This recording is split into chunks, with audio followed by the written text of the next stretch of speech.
Well, welcome everybody. I have a real treat for you today for a deep dive into what does it look like when systems thinking is applied in leadership and particularly leadership for and around philanthropy. Right? How do these big, hard, and unique sets of challenges and unique organizations, both coming from the foundation side and corporations looking to do and engage with philanthropic work. How does that? How do these cool things that we've been talking about in systems thinking become policy, become best practice, become a way to run a company? And we're going to start. Our first guest host today is the incredible Edie Farwell. And full disclosure, I'm associated with Edie because of our connection with the Buckminster Fuller Institute, but she is currently the Senior Director for Climate Solutions at Confluence Philanthropy. And this is a great place to kick off. So Edie, I know that you have a background in synergetics and in so many things around regenerative thinking. How did that become a formal practice of leadership and systems thinking and a focus on philanthropy? Well, thank you, Laura, and welcome everybody. Happy Earth Day week. We've got the last day of Earth Day week here, and it's left me hopeful and inspired, even with so much work to do. So that's always a pleasure. So I've been celebrating Earth Day week. I hope you all have as well. Let's see, how did I get to this work here? Well, I've always been an environmentalist all the way through. And in my early 20s, I had a bit of an existential crisis and thought, well, what about the people? You know, environment and land is good and wonderful and necessary, as is our climate, but the people too. So then I ended up getting a degree in anthropology and have really been working ever since to combine people and environment and all together. And then and I've always been interested in making the world a better place, social change, environmental change. Always. So I've been privileged to be able to have a career in trying to do what I can all the way through. And then when I discovered systems thinking through Denielle Meadows about probably 20 years ago now, I guess, that really was a discipline and approach that made a lot of sense to me in terms of looking at the whole system. As you know, the way I was brought up was A leads to B leads to C, linear. And you know, with systems, it's a causal loop and everything connects and influences everything else. None of us work in a vacuum, and there's lots of interaction. It's all related. So that made a lot of sense to me to look at a whole system, people, the issues that we're working on and how they interrelate, and to really try to find places of leverage points, which led me to Confluence Philanthropy, where Confluence Philanthropy is a membership organization of foundations and their investment advisors, and has really been a leader in values aligned investing. To, as you know, foundations give away 5% or so, and the endowment, the other 95%, if that can be invested in a way in alignment with the mission, there's a lot more impact. And in this country, the financial sector has a lot of impact and a lot of leverage. So my training from Denielle Meadows, read Leverage Points, Where to Intervene in a System, excellent article, is where is a place of leverage to make the change that I want to see. And that led me to Confluence Philanthropy, working with the financial sector in that way. Okay, so how did you make the leap from that sort of expanded mission and sense of systems as an abstract and as an environmental metaphor, if you will, to the hard reality of committees and boardrooms and C-suites? Right. And so part of it is the approach of being able to look at a bigger picture. And if we take this action, will there be what we call consequences, intended or unintended consequences, and how to anticipate those and be able to sometimes just like, okay, here's my idea and here's what I want to do. Let me map this out for you. What do you think? Give me input, give me some reflections and insights. Or what, as we always talk about, when you want to work on an issue, bring as many parts of the system to the table as you can. Mhm. And so, like, it helped me switch when I was younger. It was easier for me to say they're the problem, they're the big polluters. Okay, they're the problem. We need to alienate or get rid of them there. But then with the systems thinking approach, it was like, okay, they know how this industry works. They have knowledge and ability, so they need to be at the table to help inform how we could make a change in this particular system that we're looking at. So part of it's a conceptual framework. Part of it is, bringing as many players of the system to the table where you are talking, whether it's virtual or on a real table, is a part of how to make that concrete.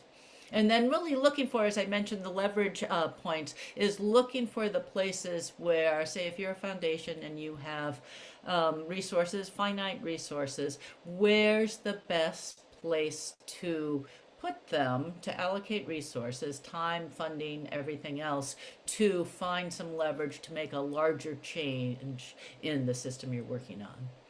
So if I'm hearing you right, the leadership function that you're talking about is more within how to structure a joint project, like a consortium or around an issue or a particular crisis versus, hey, I'm Pepsi and I'm willing to have a conversation about systems leadership, but that isn't exactly what you mean, right? Yeah, so with Pepsi, something like that, Pepsi, as you know, is a big, they've been a big leader in the sustainability consortium, so they're working on it. They are very involved with water issues because they use so much water and to make Pepsi and so many other places. So it's, they've had pressure to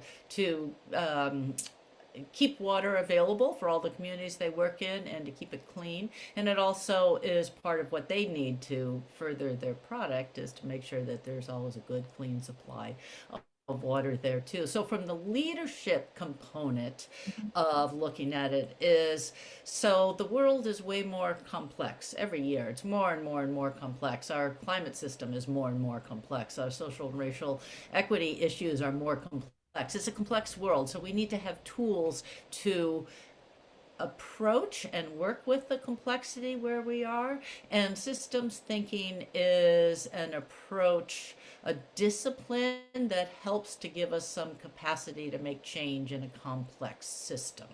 And so, as a leader, working with leadership, whether you're within a company like Pepsi or on your own or with a nonprofit or just trying to make change, it's very helpful to understand and know the discipline of systems thinking to be able to be a more empowered leader in understanding how a system works and how to change it or move it in the direction where you want it to go.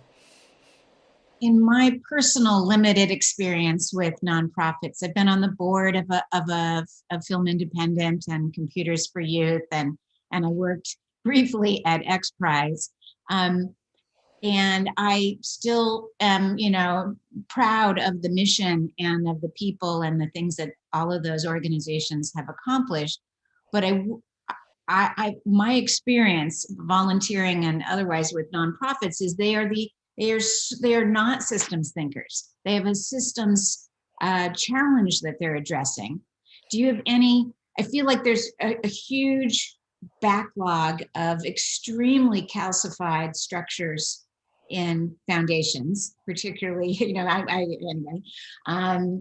And I'm just wondering, like, is there any, how can we help them think a different way? Or is anybody doing good work for a leadership overhaul or a management overhaul in particular Absolutely. nonprofits? Yeah, absolutely. You know, everyone is different. And so they have different approaches and different backgrounds, and there's all sorts of very good work happening. So a while ago, I ran the Denielle Meadows Leadership Fellows Program, which was particularly to work with nonprofits, philanthropy, business, and government, and to find champions, sustainability champions in each of those sectors. We work with 20 people for a year at a time. And the tools that we taught were systems thinking, the discipline of vision, where do you want to go, and reflective conversation. So the idea of what's the vision, where do we want to go, as environmentalists, social change activists, is we're often against something, you know, don't build that dam, don't cut those trees, don't do this, don't do that. It's like, all right, what do we want? So that's a discipline I very much believe in. What does a clean energy system look like? What does a net zero Pepsi Cola company look like? What does clean water through in Flint, Michigan, and everywhere else in the country look like? What does it take to get there? So we talked about the discipline of vision. And then we had the tools, the perspective, the approach of systems thinking as a way to really grapple with some of the issues that we were working with. And then the third leg of the stool was reflection. Reflective conversation. You know, what worked and what didn't work? How do we adjust to make our strategies more effective from what we've learned? How can I reflect and talk and engage you in conversation so that we really understand each other and what you and I bring together to the system, given we're different people and have different approaches and all. So that was a part of leadership training. And so the people who've gone through that have gone out and run nonprofits and brought systems thinking. So I am lucky. I know a number of nonprofits and foundations who do use systems thinking quite a bit and have integrated that into their work as much as possible. And I think it's gaining more momentum and traction, not less. And so, Are there resources and publications for both folks who might be listening who are considering creating a foundation or philanthropy around or think tank around an issue where from the get-go they can, you know, they're not already formed, so they can't sign up for this thing, but are there things they can read or workshops they can go through? yes, the number one I would say is Thinking in Systems by Denielle Meadows. It's a book. Get it from Chelsea Green Publishing. So that's very good. There's also Dancing with Systems, an article, or Leverage Points, Places to Intervene in a System. Those are both articles.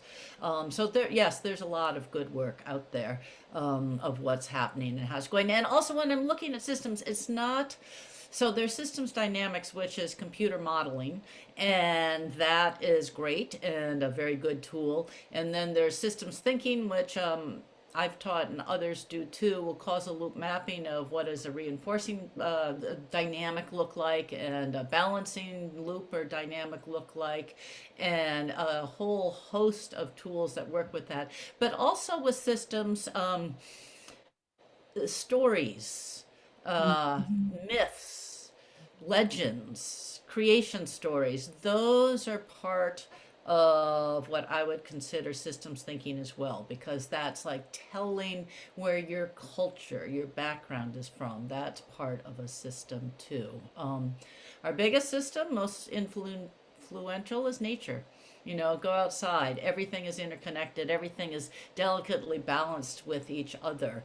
And so nature is one of our best teachers and one of our best systems to really engage with, to look at, and to see how to really keep healthy and vibrant for the benefit of all. I'm going to read a question out from the chat from Michael Monroe. Michael says, I grew up on welfare in some of the deepest poverty in the USA. Welfare is and has been a messy, complex human system. It also has some strong pathological rules, things that literally do the opposite of those who created it, the rule intended. If someone's going to talk about philanthropy and systems, they should know what they're talking about, or they're going to make more of those. And then his prod to us is, can you talk about how to make good heart resistant metrologies within philanthropic systems to assure you aren't literally contriving broken systems and not knowing it? Right, exactly. Thank you. That's a very good question. And that gets back to us saying you need as many representatives of the system at the table as possible. Often it's like, ooh, welfare is a problem. I know how to fix that. Here, we'll do this, this, and this. That's coming from my perspective.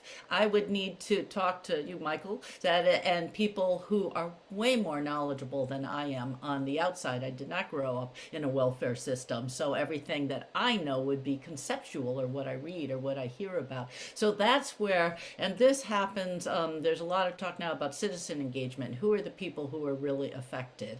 Bring the people who know, who are the experts, which are those who've lived this experience and have it, feel it, know it in their own system viscerally. That's their experience. Those people need to be at the table. So with foundations and the philanthropy sector and others who are really trying to make change and are quite sincere in wanting to do good, this is the whole concept of going out and asking and inquiry and listening. This is why the third leg of our stool of reflection is so important. Ask the people who've lived this. We've seen this has been a criticism of big international aid organizations, World Bank, others like that for a long time too, is they have very good ideas, well intentioned, go to a place and totally redo or overdo what people who have there and live there and been working on the ground have been doing for a long time, and they sort of get railroaded over. So that is fundamental to really find the people who are the true experts, the experiential lived experts, not the textbook experts, and have their voice be honored, respected at the table, and taken very seriously and sought out. And other voices, one person's, you can't just have one person from the welfare system, you need several. Everybody had their own lived experience of it or something else. Well, and that single basic question of what are the possible unintended consequences? Like, let's play this out. I feel as we finally have the big computers to help us really look at that at scale. And I don't know that we do it enough. We kind of stop at our little. So Edie, the Polyplexus community is very much a vibrant research community. So I like to ask speakers, if you had a pulpit, because you do right now, to ask the research community, like something that you're really curious about and don't have an answer to, or a specific thing that you feel more research needs to be done on. Mm. Does anything pop up for you? Yeah, I'm always very interested in leadership and leadership training and who takes leadership on change and social change and climate change. And given this Earth Week, and that's my work right there. And my view is that everybody's a leader and we need everybody. And part of it is like, okay, this is what I can do.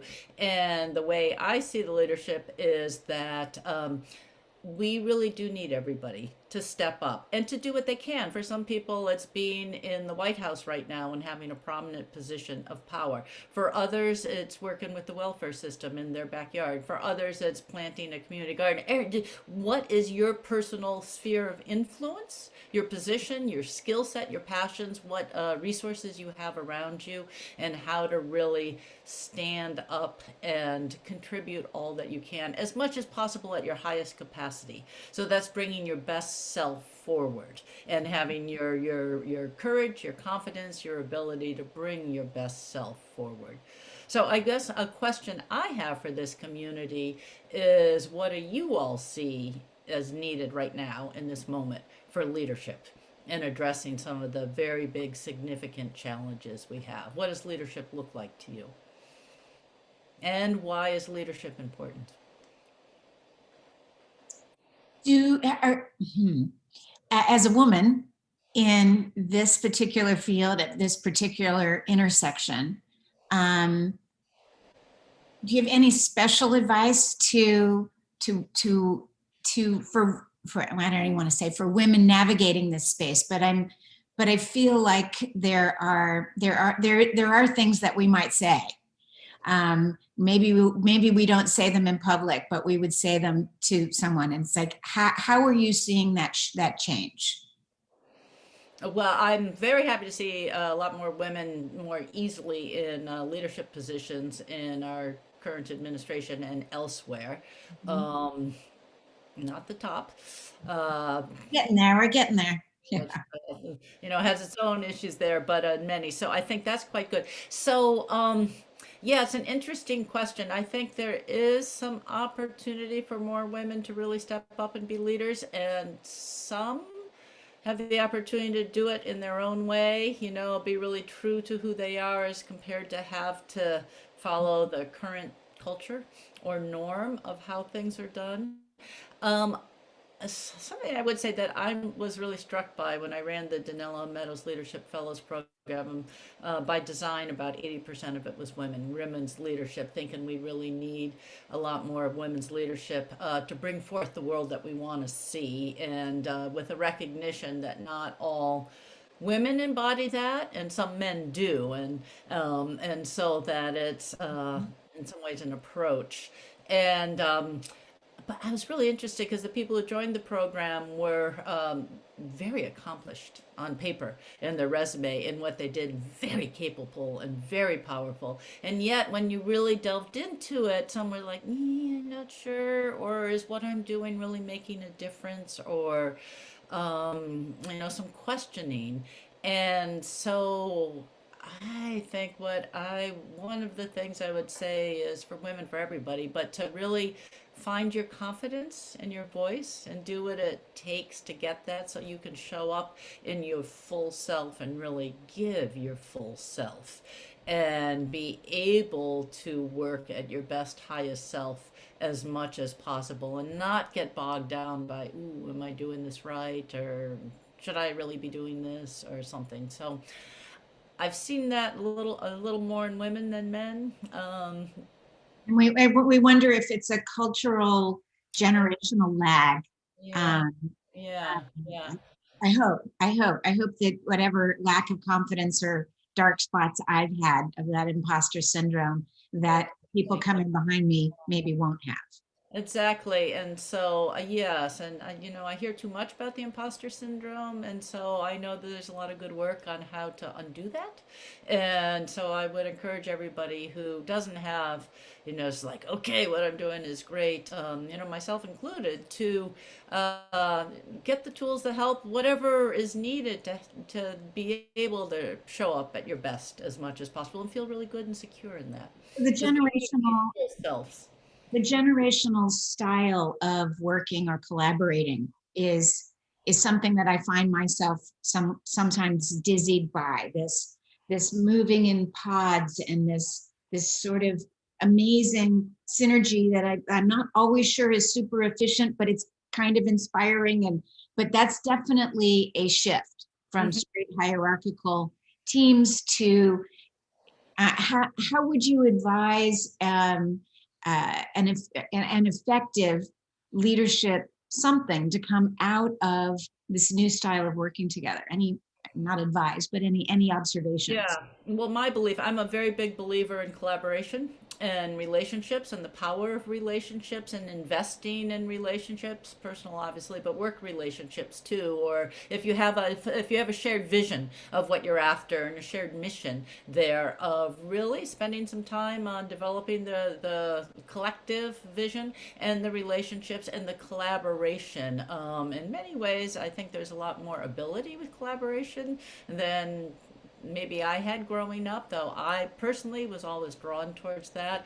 And that's for working with these pods in a way. And I know that a lot of the educational system now, some of the higher educational, works in teams more than when I was going to college, and works with this collaboration. So I'm a very big believer in building collaborations wherever you can, and really investing in the relationship and the level of relationship. And from that, very good work then flows. It gives it a strong foundation to flow. And I think that is very powerful, and Hard to implement. It's hard to keep going. yeah. And yeah, so I'm curious. Have what sorts of prompts or processes in a in folks who have backslid a little bit into kind of traditional behaviors. Hi, Denielle. Denielle Sachs is joining us, and if you have anything to add before Edie signs off, Danielle, by all means chime in. I'm just curious. Again, I feel like there's so many good processes and systems. Not to completely beat that word to death, but you can get a group of people excited about when you're there and really expertly facilitating it. And then entropy takes over and deadlines and real life takes over. It's like how to keep that going within an organization. Absolutely. For a group like that, it takes, and I've done a lot of facilitating, managing networks. It takes somebody really on it. It's maintaining relationships is a body of work. It's work I love, but it is a body of attentiveness, maybe. So you need to have somebody whose role it is to check in, facilitate, coach, keep it going. Where possible, get together. So there's a lot of businesses and philanthropies and organizations. Obviously, it's like we're going to have a weekly work meeting with this team, with that team, with that team. Oh, we're so busy, let's cancel it. No, we're keeping it.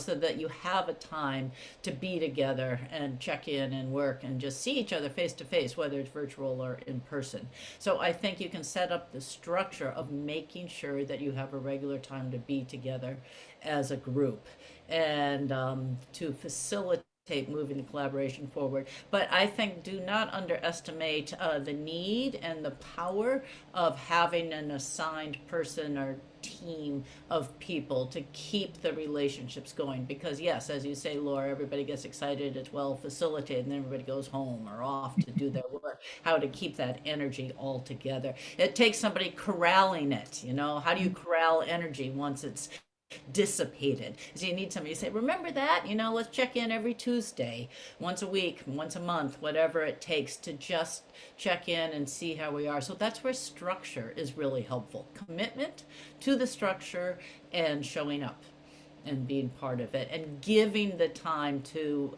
further the collaboration and the relationship. Invest in it. Anything bubbling up for you, Danielle? I see you thinking. Oh no, it just makes me think. I spent almost a decade at McKinsey, and we did a lot of work around the notion of delivery. I worked with somebody named Michael Barber, who used to be one of the education chiefs in England, and he set up the Delivery Institute, and he coined this term deliverology. And there was always this like chuckle when he would talk about it. But at the end of the day, what we kept seeing over and over, and what you see often, is that the failure of some of the biggest, most interesting, and most ambitious ideas is in the process, right? It's not because the idea was a bad one. It's because the execution of it, sort of failed in some way or wasn't rigorous enough. And so, yeah, that's, as Edie, as you were talking, I was just thinking about deliverology and the sort of need to have that rigor in the process in order for all these ideas to actually take off. I haven't heard that term, deliverology. That's great. You really do. That's where putting a structure in place really helps. Okay, we've got all this energy, all this excitement, we've got a team here. What can we commit to? What is the structure that will serve us, serve the collaboration, serve the idea, serve the energy collected? I used to run an international organization called Association for Progressive Communications, and that was working with activists all over the world. And we worked together online, early adopters of all this technology, daily, all the time, and had meetings online and all, but we had to get together once a year in person, at least, to just have those connections. And then that laid the foundation to be able to work together virtually the rest of the time, or have regional, smaller group meetings. So you have to devote some time for building the connection and growing it, and then you set up your structures for in between those times to do that. Magical, Edie. Thank you so much. It's been a gift. Really, really appreciate it. More and soon. Yeah, thank you all very much. Thank you for inviting me, and happy Earth Day, the end of Earth Day week to everybody. And here's to good hope and inspiration. Thank you for all the work you all do. Thank you, Edie. Alrighty. Hi, Denielle. Hi, Laura. So, Thanks for having me. well, thank you very much for joining us. So I'll start with but before you explain what Appco is and what Appco Impact is doing and how that's different, we'll start with CSR. Is CSR a dirty word, right? Corporate social responsibility. You're here today because you come from deep experience in CSR, and so but I'm curious, is it a dirty word? No, and not only is CSR not a dirty word, at least in my view, but the sort of term philanthropy, corporate philanthropy, is kind of coming back in vogue. I mean, look, I think terms obviously matter, and the sort of language matters around these things. And I don't, at the end of the day, I don't care what companies call the societal and environmental work they do, whether it's corporate sustainability, corporate purpose, CSR, corporate philanthropy. How you define it, how you scope it, how deep it goes is where what really matters. CSR, the way that I think about it, are, the efforts that are more philanthropic than kind of core business. But where my sort of work has gone, and what I'm seeing more and more of, particularly in light of COVID, in light of the Black Lives Matter movement and everything we've seen over the last year or so, is companies trying to go deeper and deeper and understand their intrinsic role in exacerbating some of these big issues, but also needing to use philanthropy in really creative ways to both be kind of external champions, advocates, advocators for these issues in ways that only they can do, whether that's through their lobbying muscle or elsewhere. But also to learn, right? Companies are using their CSR initiatives or really corporate philanthropy as a way to learn. And you see this in my work. I've been seeing this a lot around diversity, equity, and inclusion. And right in the wake of George Floyd's murder, and we're seeing that now in the wake of the Chauvin verdict, companies coming out with all these statements and, whatever their opinions are, you see CEO statements and what have you. But they are talking about their commitment to anti-racism, but then, have a lot of work to do internally on their own equity and justice issues. And so companies have started to use philanthropy as the tip of the spear for learning about what it means to dismantle systems of oppression and internal structures. And so it's really interesting and promising, and I think really different than where we were a year and a half ago. So long way of saying, no, it depends on how a company defines and uses its CSR. Got it. In the CSR and corporate philanthropy space, from whether it's from a McKinsey sort of lens on that to a more active embedded role like you have now, is there a explicit discussion of a systems approach, or is it a wider set of language, more like holistic or integrated, or what's the language that's used for what is a systems approach, whether it's explicitly called that or not? I mean, I think we're seeing more companies. So I work across philanthropy and nonprofits and companies. And I think historically systems has really been a discipline largely embraced, in my experience, in the philanthropic and nonprofit spaces. And that's where I've seen a lot. And actually, I think government is where it really started. But company, like, it's almost too theoretical and too abstract a concept for companies. But I think because we're in this moment of pretty radical shift, and companies are at least talking about wanting to embrace this moment in a way that allows them to transform, so that, you know, people are calling it build back better, building back differently, moving forward, whatever their term is. But so they are starting to look at what are these tools that have really been evangelized by the social sector and the public sector for so long, and how can they be applied in the private sector and leveraged in the private sector, particularly as the private sector wrestles with its role in society, and all these like stakeholder capitalism conversations that are kind of redefining the purpose of companies. All of that has led to, I think, an opening sort of in the aperture of what companies are willing to do. Even before this, you know, nonprofits and philanthropies talk a lot about theories of change. And I have, like, before this year, yet to meet a corporate philanthropy that was willing to talk about a theory of change. I'm sure they're out there, but all of that, I think, has felt really academic.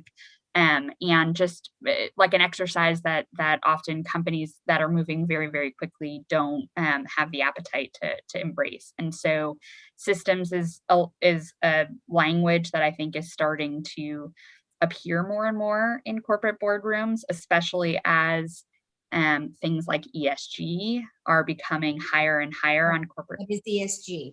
So environmental, social, and governance. That's what those letters stand for. But ESG refers to essentially an investor approach to risk. So investors use ESG metrics to measure what the environmental, social, and governance risks of a company are. And they've been around for a long time, but really have not been used to assess the value of a company and the valuation of companies. But today is actually going much, much, much deeper. And in the wake immediately of COVID, more and more companies started to, more and more investors started to hold the feet to fire. We're seeing this with like BlackRock, right, as the most famous example of like Larry Fink going out with his shareholder letters annually and talking about ESG principles. Like, are companies actually, and there's behind it a whole set of metrics on how companies are performing against certain environmental factors, social factors, and governance factors. And now that is becoming a massive, massive issue for investors, and they're actually calling investor relations departments and saying, like, where are you ranking? Why are you not appearing? What are these metrics? Companies are having to get a lot smarter, a lot faster. And a lot of ESG requires enormous change management inside companies if you're actually going to start to address some of your inherent negatives, some of your biggest vulnerabilities.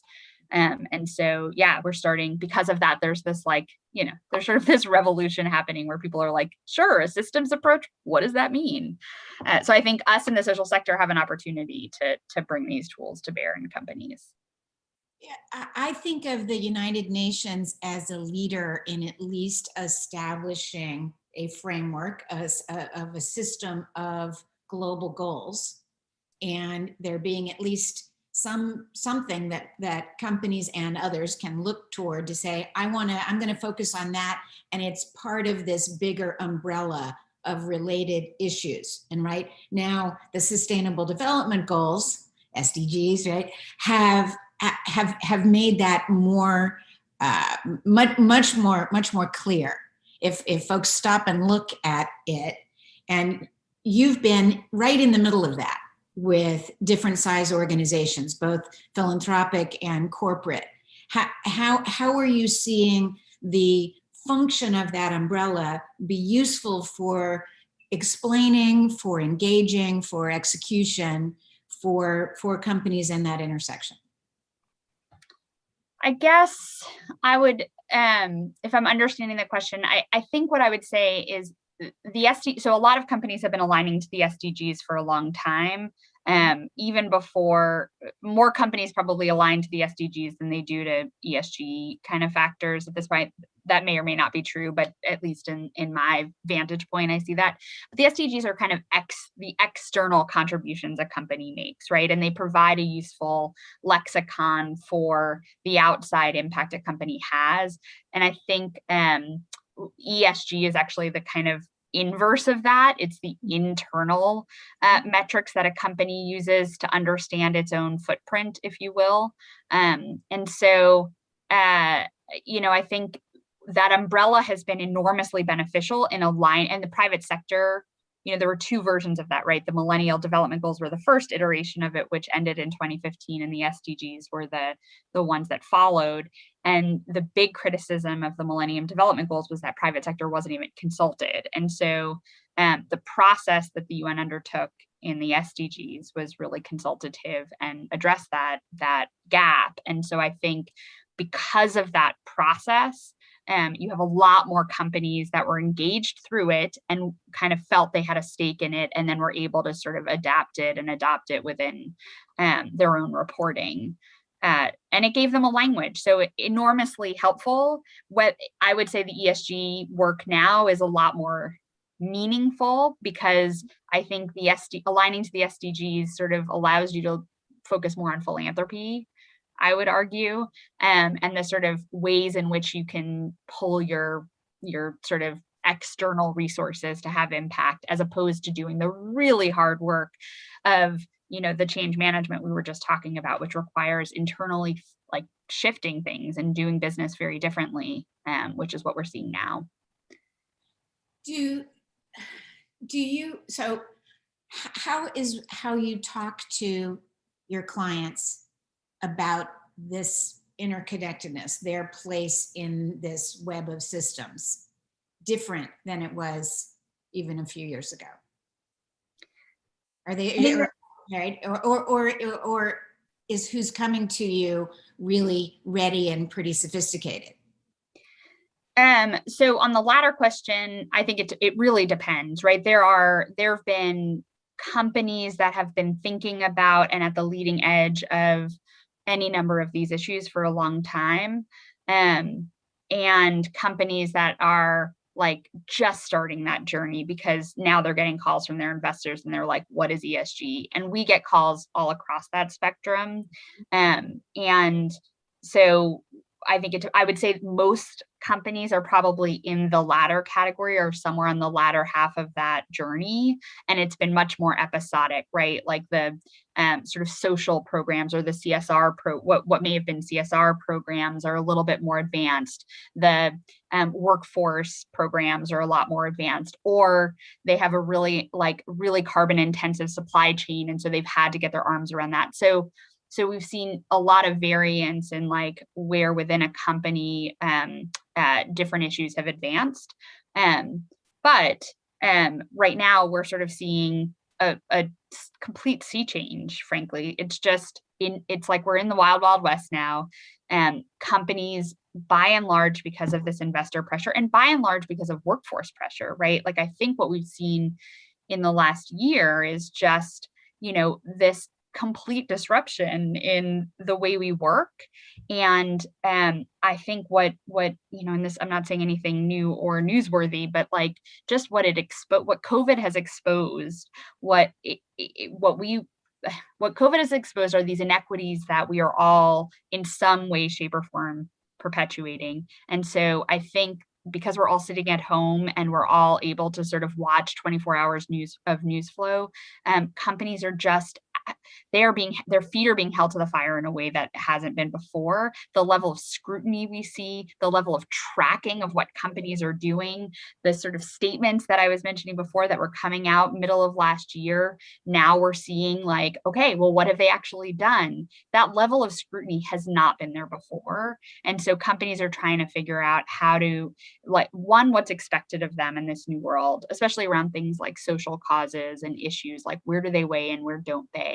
And then two, what fundamentally needs to shift about their businesses in order to be able to, survive at the end of all of this, because the impact of these issues on supply chains, on their workforce, threaten the survival of a lot of companies. So yeah, radically different world.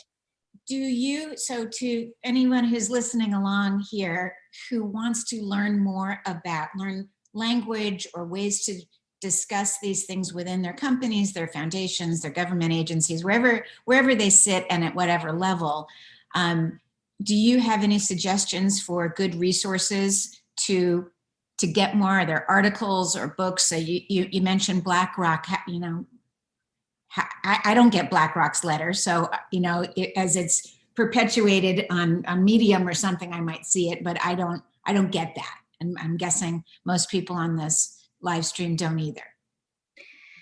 Yeah, I mean, so, and this is not like meant to be a plug, but I mean, I'll just say this is an incredibly complex space because we're talking about like vastly different issue areas. So I started my own company after leaving McKinsey, which I talked about earlier, about 7 or 8 years ago. And in the course of starting my own business, what I did was I just realized the volume of information was coming in from so many different places that we started a scan to do the sort of analysis of where are things going, what's most important. So we do that, and we try to pull everything together, the sources, and that's like a weekly kind of resource that we sort of share with anybody who cares about these issues and brings together a lot of this. So Tell anybody can sign up for it. There's no obligation if those. Right? Yeah, it's called the Appco Impact Weekly. It is on our website, so appcoworldwide.com. There's a sustainability and impact page, and it's right at the bottom. You can sign up.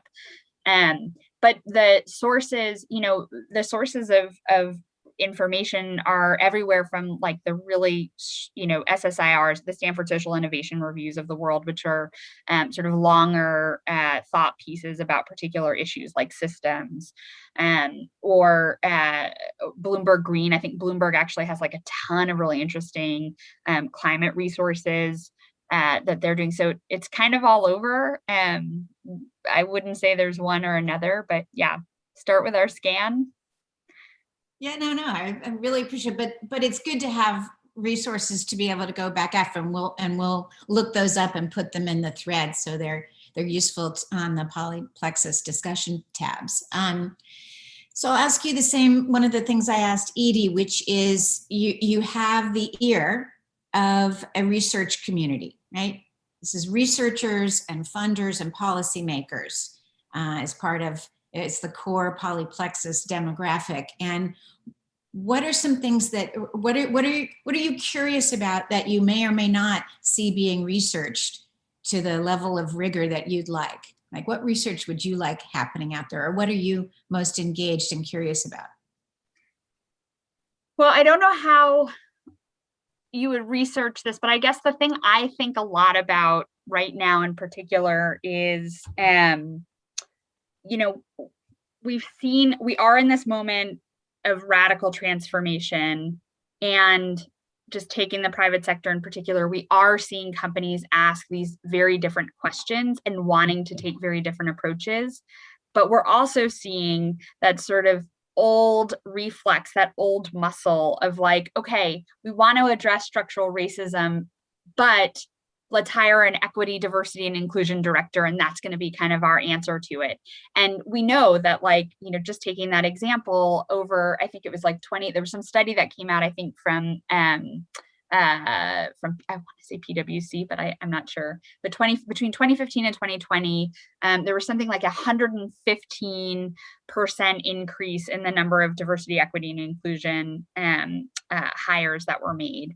And a study that came out concurrently that basically showed in 2020, like 80% of Black and Latin employees felt that they'd experienced racism in their own companies. And so there's this correlation between, hiring a diversity, equity, and inclusion leader and, thinking that that's going to address your structural racism issues is completely blown out of the water. And so how do we do the research to understand what actually makes makes change happen, right? Like inside these institutions, how can we, and it goes back to, I guess, leadership, right? And I'm curious, like, is it a leadership issue? Like, how does that change happen? And can we research that in a way that allows us to, sorry, there's someone coming in. How do we research that? And like, can we get to the like core of like how change actually happens? Is it a mindset thing? Is it culture? Like culture? It's like culture change. I don't know. It's not a great research question, maybe, but. Well, I mean, and what piece of that is past the headline, past the crisis, staying with it. I'm thinking of all or in a similar wave of corporate, activism of environmental officers and green programs. And it's like, well, are you still doing anything? And it, how to, what language and context can make that not only important so that resources are and processes attached to it over time, but honestly perspective to realize, you live your business, your philanthropy, your government agency live in these sets of systems, right? Yeah. It's not just your P&L, it's more, it's your longer term innovation, viability, everything. And in addition to your role as a corporate steward, should you choose to embrace such values. Yeah, and what is working, right? Like, I guess that's the harder thing to track, because I think obviously people are going to cover the mishaps, right? The sort of the missteps that folks are making. But there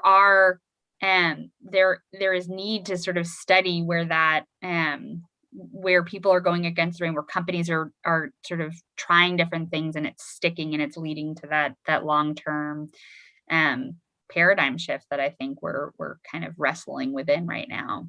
One of the things that we started this incubator series with is, has it worked? There's, you come from a McKinsey background. There's 60 plus years, and particularly in the business sector, of systems consulting and lots of jargon and fabulous charts. I'm not sure what's worked or what's been applied sustainably over time. I believe in systems, but what has been applied? And so in the social impact, bridge, again, between the different public, private, and philanthropy, what have you seen that has worked with that view? Not just what's a good, who's done a good job and walked their talk, but particularly has embraced and applied a systems perspective that they keep refreshing. Well, I guess I'll say, so first of all, like I am a systems evangelist more than a technical systems theorist or practitioner. Yeah. And so for me, systems is, has been a mindset, a tool of many tools, and a way really of thinking about in its simplest form, the interdependencies of these problem sets, right? Like if you want to solve poverty, like this is something we were talking about earlier, right? Like what a complex set of issues. And so I think too often we'll have a philanthropist or a company, corporate foundation, whatever it is, coming to us and saying they want to start an initiative, or they want to invest in poverty, or they want to invest in the environment. And systems approaches allow you to sort of unpack that, both from okay, what is it you're really talking about, and what is the change you want to see and feel you need to be part of. So from a personal, almost an organizational perspective, but then also from, okay, just making sure, the famous example in systems, as you well know, right, is this sort of homelessness. And like, you can't address homelessness by just building shelter, which is kind of what we saw in the 1970s with a lot of low-income housing. You build a shelter, but you don't address the underlying causes of why people are living in shelters or low-income housing. You're not going to ever solve the root causes of those problems. It's a very famous kind of systems example. And yet we've known that for a long time, and you still see, and not that we shouldn't be investing in building low-income housing, but if you're just doing that without an understanding of the complex system in which you're investing, you could be exacerbating the problem. And so I guess it's not a perfect example, but I would just say what is inspiring, hopeful, gives me hope, is that I see more and more people recognizing that that's a problem. It's been a problem. All these big issues that we've been investing in for so many years are not getting better. They're actually getting worse. And so why is that? People are asking these questions, and that's where the tools of systems thinking can help just get to a more complex set of answers to where you put your resources, how you yourself as the protagonist, whatever you are playing a role in that system, and what needs to change about you in order to make sure that these issues are addressed for the long term and real change happens. Those conversations are happening far more frequently. And so there's a lot of small examples of where that has been, where that's been working. You just see more philanthropists that are like investing in systemic approaches by putting their money in like multiple leverage points instead of just in the one without understanding unintended consequences. Is any entity or open source clearinghouse doing a good job? And if they're not, and somebody's listening, let's do this. Doing a good job of mapping the systems around our biggest challenges. Poverty is a great example. I would love to see a living map of what some of those issues are. And sorry, as my computer's about to die. Mornings are not my friend. And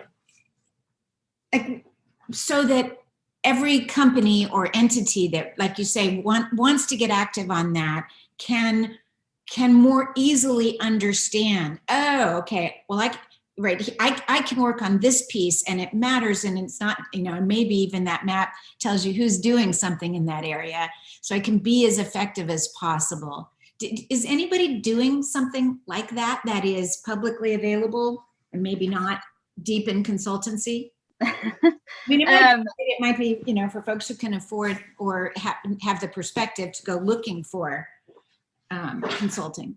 There may be that I don't know about. I more often see organizations that are publishing systems maps that they've done on particular issues. I've not seen like a single organization that's like, let's map all these complex systems and make it a public good, though that may very well be happening. Omidyar Group is always the organization that I go to for systems resources in the philanthropic space in particular. And they've published some very cool, I haven't looked really recently, but I remember like they tried to figure out the dysfunction of US government, right? And they did this very interesting systems map of like, why is Congress not working? That was sort of the problem. They wanted this systems map to examine the problems that it was looking at. And so that map is online, and they have a lot more like that, but it shows you the sort of interdependencies of issues. And I think if I'm remembering correctly, that one of the biggest issues was just like antiquated technology, right? Like emails, all these organizations. I think this anecdote is really one of the more interesting and easy to sort of understand. One of the biggest problems they found was that all these organizations that had started these like robo email sort of technologies to be able to like flood your congressional leaders with mail was actually having the opposite effect, because they couldn't their systems are so antiquated inside Congress, and this may be changing, I don't know, but at the time they had no way of actually receiving and reading that mail and even getting through it. So they didn't have an equal amount of technology to be able to even read through all that stuff. So anyhow, very easy leverage point that was identified in that map, and you can see it sort of publicly on the Omidyar website. They've got a number of them. And I'm sure there are others. Omidyar is a good call. Yeah. Former AMA guest, Eric Berlow, I know that he's been doing a lot of work with Omidyar around public health data and things. And so that, but they're one of those entities that does a lot of good work that I'm not sure everyone knows, that you can go poke around in their hydra of entities and find good resources, but it's not super straightforward, right? If I want to see the poverty map or the public health map, I'd be sent all over. So Polyplexus community, let's work on that. That would be something amazing to have. Exactly. Yeah. So, as we wrap up, Denielle, and thank you again so much. I really wanted to talk to you because I really do believe that somebody with your ability to guide the programs of entities into getting the desired impact results that they really genuinely want to be a part of. You are seeing systems change at right at it. And are there tools or there language or there things that you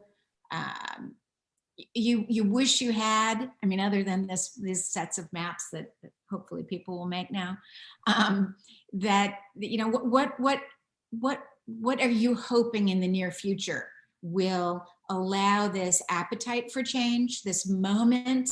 And we've got it all, right? We've got the computers, we've got the visualization, we've got the growing political and social will.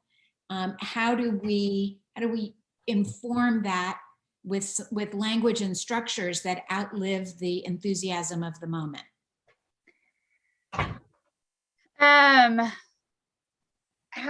Well, I think, I mean, this was the question I was asking before, which is like, how does, you know, I think we're all wrestling with how does real change happen? And historically, it's happened, for the most part, at least in our lifetimes, incrementally. And I think we're in a moment where we have a chance to change that and have a more radical paradigmatic shift. And so I think it's conversation. It's making sure that these things, it's what we're seeing coming out of the Chauvin, trial, which is like, this is a moment for accountability. It's not justice. Like, let's make sure that like these moments are not episodic. And the only way to do that is to like fuel activism, support, grassroots movements, make sure people have a voice, right? So I think there's lots of ways, but it really is around communications, like good communications, and us just continuing to challenge ourselves and challenge our colleagues and our families and the sort of our own personal systems that we're part of. Okay, so one last question. I'm going to give you one more, and that is my personal point, and it's very much my point of view, is that one of the ways to have at least a holistic or more integrative approach within whatever entity you're operating in is to make the effort, like the extra effort, to have interdisciplinary gatherings or feedback loops or teams.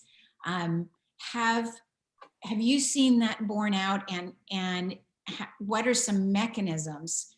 Like for example, one of the things that's really challenging is funders don't tend to fund in an interdisciplinary manner. And we, there are those of us trying to change that, but where in the world you operate in, how do you implement that or put that in or get that as part of the mix? Can you illustrate what that means? So for you, what does interdisciplinary mean? Like what would that look like in a from literally, engineers and biochemists and literally different people from different fields and training, but also on closer scrutiny, people that think differently, right? There are linear thinkers and nonlinear thinkers, and just very different ways of solving a puzzle. And so if there's some perspective around that, not just as Michael Monroe issued of folks with firsthand knowledge of an issue, I think of that as valuable demographic and user experience interviewing. That's a little different than how do you think about solving something, right? you might take this pen apart and I might draw, like it's just literally different ways of thinking. So I mean, interdisciplinary Yeah. and diversity of thought, slightly conflating the two. Yeah. And I guess, so my whole business, like when I started my own company, as you know, it was very much with the mindset that one, to solve these really complex problems, most organizations today do not have the sort of diversity of skill set, intelligences, disciplines, competencies that are needed in-house. And so the reason consulting has always been really interesting to me is because I think the role that intermediaries play of bringing perspective to organizations is really important. So whatever the jokes are about, like, consultants take your watch and tell you the time, like, sometimes, like, you forget how to read your own watch, right? And so there really is an important role that these intermediaries play. And for me, in starting my own company, I set it up in a way where I was able to bring a brain trust of people that come from all walks of life and all different perspectives and different intelligences to be able to help me and our teams solve these problems of our clients in a much more rich and creative and hopefully powerful, impactful way. And that's continues to be how, and so there's I guess the short answer is there's appetite for that, right? Like, we're seeing more and more companies, more and more philanthropies looking for different types of advisors. In philanthropy, often it's been like the wealth advisors or the sort of family offices that are doing this work, and now you're seeing a lot more of those philanthropists reach out to bigger consultancies, other types of consultants, other boutiques that bring a different mindset. And same with companies, we're seeing a much bigger interest in, like, going to these more specialized firms that bring different perspectives. And I guess the last thing I would just say is, in addition to that, so I think the appetite is there, but in addition to that, I think that there's lots of really, I mean, this is why the power of sort of, it's part of the challenge with, like, obviously this virtual world is that some of the stuff that's really needed in our space, some of that consultative stuff that your previous speaker talked about, right, is hard to get at as easily as when you're able to sort of go into a community. So when we're actually developing programs, you can't really do it without being in a community. And so we've had to be really creative in figuring out how to get those perspectives, because you can bring different brains and minds and thinkers, but you also need to go, when you're talking about these big, thorny, sticky issues, like, you've got to actually, those solutions have to come from the communities themselves. So yeah, so more is also needed in that space as we convene more and more virtually, of how do we actually reach communities.